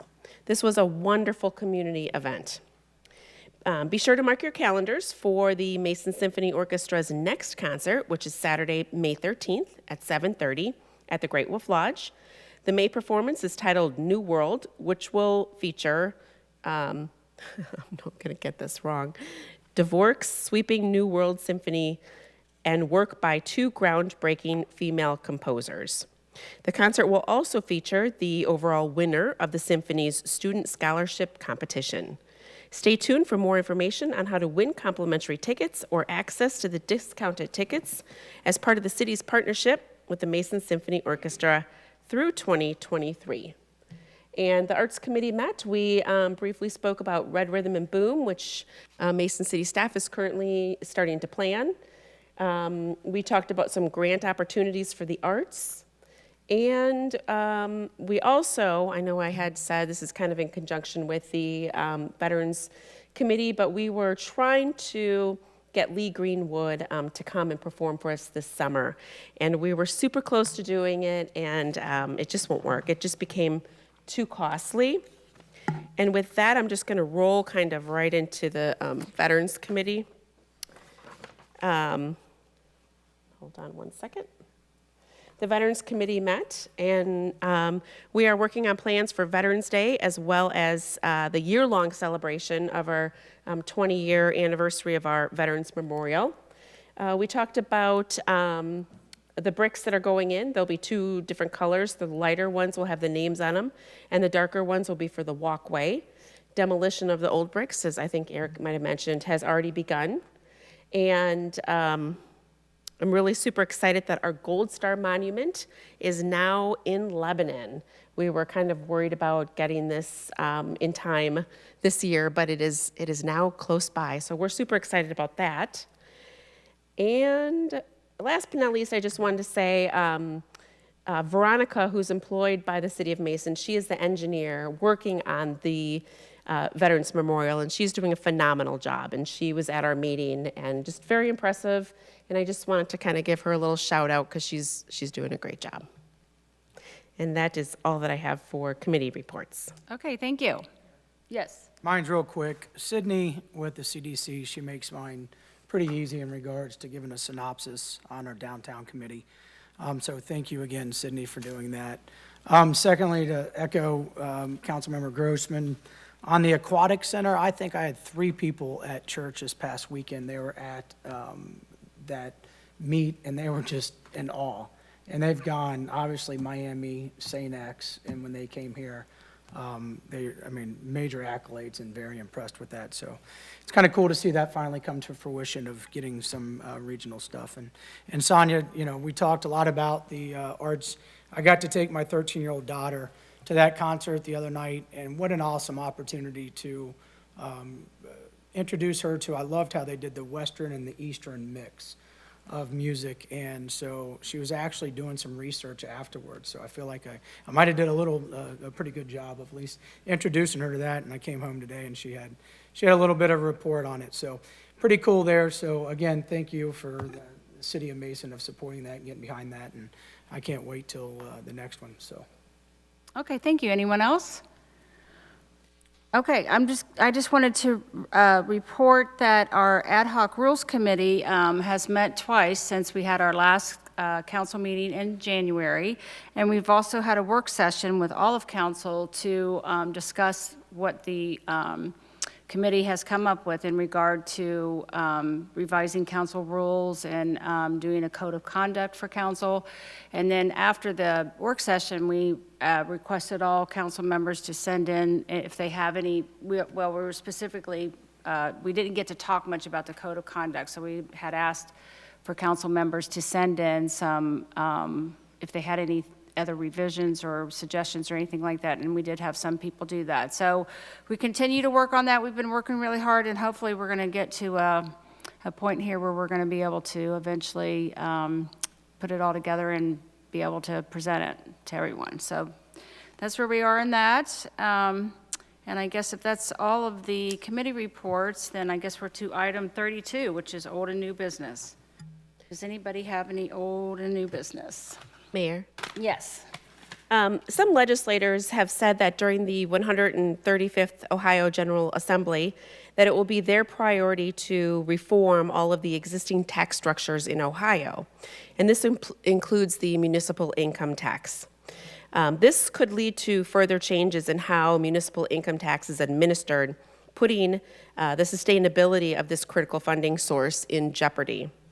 Given the dynamics of this legislature, The next 2 years will be especially challenging to navigate as special interest groups continue their efforts to erode local regulations and compromise the ability of municipalities to operate in the manner consistent with what the Home Rule Authority granted us through the Ohio Constitution.